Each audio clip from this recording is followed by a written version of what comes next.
Hello, sports fans, and welcome to the Windy City Webcast. I'm Eddie Diaz, and here are this week's top stories in your world of sports. The March Madness tournaments for both the men and the women have concluded, and there were no major upsets when all was said and done. Although Florida Gulf Coast made their first ever Sweet 16 appearance, and Wichita State managed to make the Final Four, when the dust settled, it was the #1 overall seeded Louisville Cardinals holding up the national champions banner after defeating Michigan 82-76.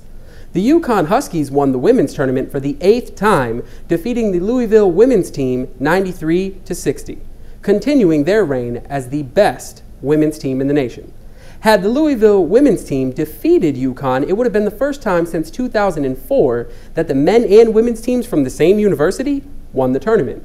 Ironically enough, UConn was the last school to accomplish this feat. And for the past few weeks, Joakim Noah has been dealing with an injury to his right foot. Noah returned Sunday against the Detroit Pistons and played limited minutes. Despite a good showing, Noah suffered a setback and missed Tuesday night's game against the Toronto Raptors. Noah has tried several different therapy options for the injury, including plasma injections, sleeping the split, and most recently, a cortisone shot. So, with just 5 games remaining until the playoffs, fans and experts alike feel that the Bulls should rest Noah until the playoffs begin, allowing him another week and a half of rest. Bulls head coach Tom Thibodeau has been silent on the subject, and fans fear he may allow Noah to play. Thibodeau has a history of botching injury decisions dating back to last year's playoffs, where the Derrick Rose saga began. Rutgers University fired head coach Mike Rice for abusing his players and insulting them with gay and hateful slurs. A video surfaced of Rice's actions nearly 2 weeks ago, and the fallout has led to the resignation of athletic director Tim Pernetti, as well as an investigation of the entire athletics department at Rutgers. And to add insult to injury, one of the top prospects to attend the school this fall as a freshman point guard, Shane Rector, decommitted from the university this past Tuesday.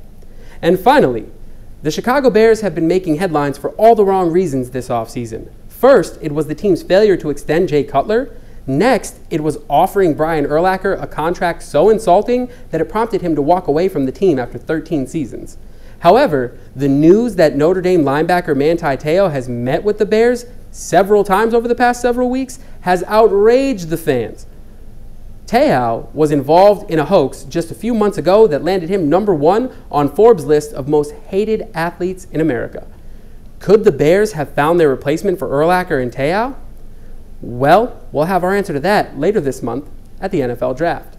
Well, that's going to do it for sports this week here on the webcast. I'm Eddie Diaz saying thanks for watching, and be sure to check back here next week at WindyCityWebcast.tv for more.